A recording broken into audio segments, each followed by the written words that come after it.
The SB900 has a dome diffuser, as most of these units do, softens and scatters the light.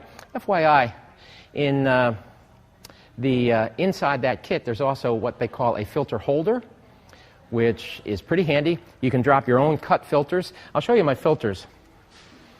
They're right over here. I keep these business card wallets. I've shown these to you before, I'm sure. Okay, cut the filters, drop them in here.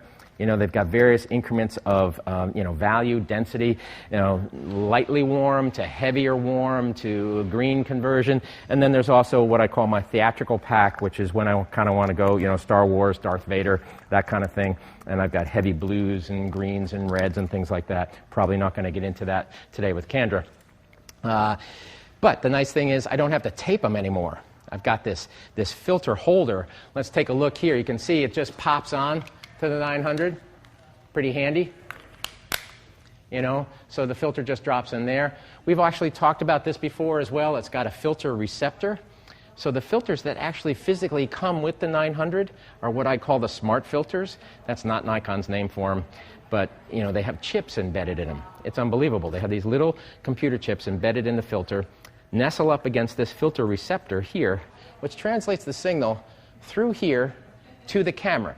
Now, it won't hear because this is a remote unit, and this function only kicks in when you have the flash hot shoot to the camera.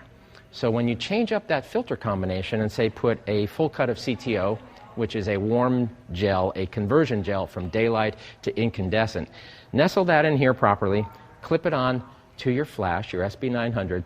The SB900 is hot shoot to the camera, and the camera set up an auto white balance. The camera knows to shift its white balance into a tungsten white balance from auto.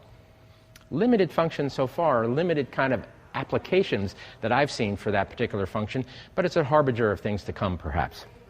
All right, so we're going to soften this light up a little bit for Candra. Pop this guy on here. That's the dome diffuser. Going to scatter the light a little bit. So let's see how we do with this. And move things around just a touch. I'm going to come here. I'm using a C-stand. Now, folks may look at me and say, why would you put a 1-pound light on a 3,500-pound stand? A little bit of overkill. They're not wrong. It is a little bit overkill, but I tend to use C-stands, especially if I have access to them in the studio, because they give me a tremendous amount of versatility in articulating where I want to put the light. So let's just start off with this as a rough starting point. I never kind of let the light eyeball itself. In other words, I put up a light here. It says, oh, it's kind of looking at Candra. It's okay. But usually what I do is I ask permission. I come next to her. Okay, I'm going to get close to you here, Candra, a little bit. And I eyeball where the position is. And sure enough, I don't have it right on. Okay, I got to move this just a little bit over. And it's probably a little high as a starting point, but it's not half bad. We're going to start off with this situation right here and make sure that this guy goes into remote mode, A group channel 1.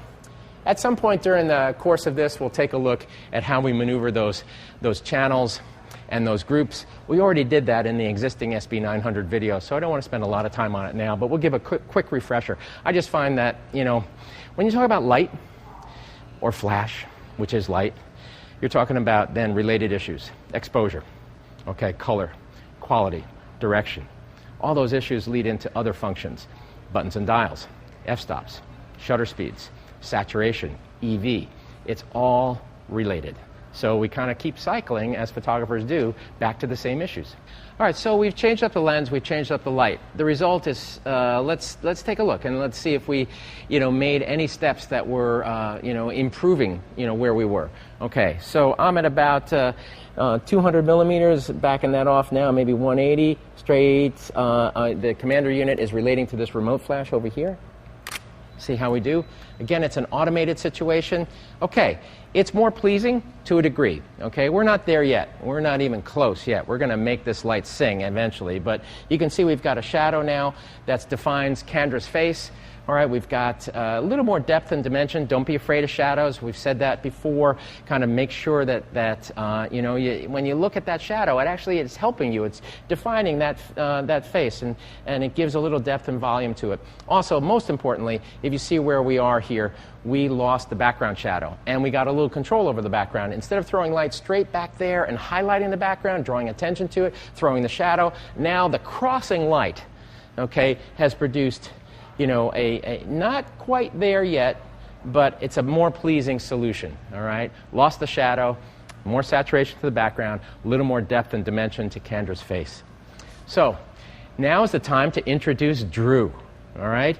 Drew Gurian is our first assistant in the studio. There he is, right there.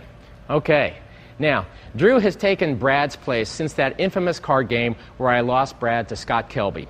Okay, it was a tough round of cards to lose. You know, I had put Brad on the table and Scott grabbed him. You know, what are you going to do? Truth is, Drew's so much better than Brad, and I actually really stuck Scott, you know, but you know, it's okay. All right, here we go. So now what we're going to do is we're going to diffuse this light very simply, very easily. Drew's going to take the diffuser right here in front of this light. And what essentially are you doing here? You are diffusing the light. Okay, fine, that's a given.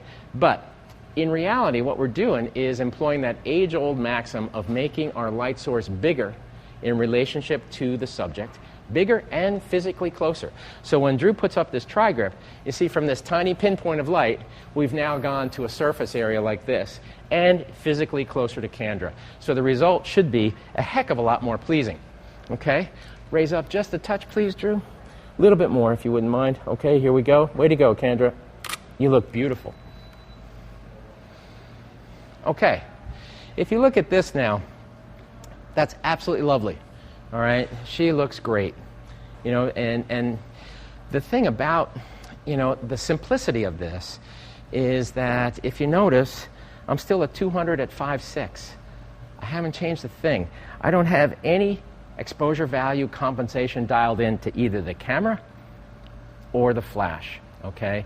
And I'm pointing to this flash, even though that's the one that's operational. This flash is the commander, and it's sending the signals to that flash, telling it how to behave, all right? It's a series of little winks of light, pre-flashes they're called. It's kind of like Morse code for flashes. It's a communication that establishes itself between this machine, this amazing computer of a camera, and that remote flash.